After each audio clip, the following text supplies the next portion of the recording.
Friends, welcome back to my channel match మండల blogs. So మొత్తానికి అయితే జై శ్రీరామ్, జై శ్రీ గణేష. సో మొత్తానికి అయితే మన సుందర్ శెట్టి కళాకారు దగ్గరికి వచ్చేసాం అనమాట. 2024లో మనకి ఇంత గొజ్జగనప అయితే మనకు చూసుకోవచ్చు. ఎంత అంటే పెద్ద భారీగా అయితే ఉన్నాడు మనకు చూసుకోవచ్చు. చాలా అంటే చాలా పెద్ద ఉన్నాడు.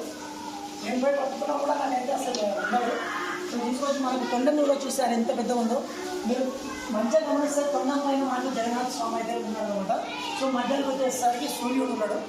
ఇక్కడ చూసుకోవచ్చు, మనకు మొత్తం బంగారు ఆభరణాలతో అయితే తొండం ఎంత పెద్ద ఉందో. అలాగే స్వామి బుజ్జ కట్టి చూసుకున్నట్లయితే మనకి ఫస్ట్ విడిగా అయితే ఉంది. సో ఇక్కడ చూసుకోవచ్చు, మీకు రైట్ సైడ్ అలాగే లెఫ్ట్ సైడ్ చూసుకోవచ్చు.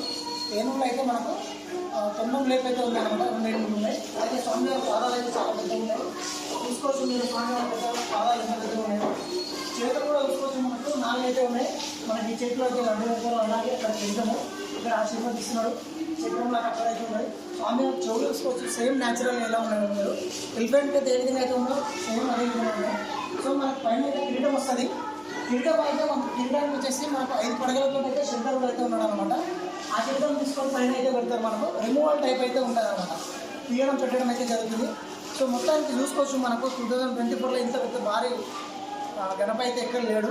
సో చూసుకున్నట్లయితే ఈ విధంగా అయితే మనకు కనిపిస్తున్నారు. పెయింటింగ్ అని అయితే చాలా చాలా వండర్ఫుల్గా అయితే ఉంటాడు అనమాట. పెయింటింగ్ కంప్లీట్ అయిపోయింది. పెయింటింగ్ అయిపోయినా కూడా ఒకసారి మీకు చూపిస్తాను. ప్రతి ఒక్కరైతే చూసి లైక్ చేయండి, షేర్ చేయండి గైస్. మన ఛానల్ని ఫాలో చేయండి.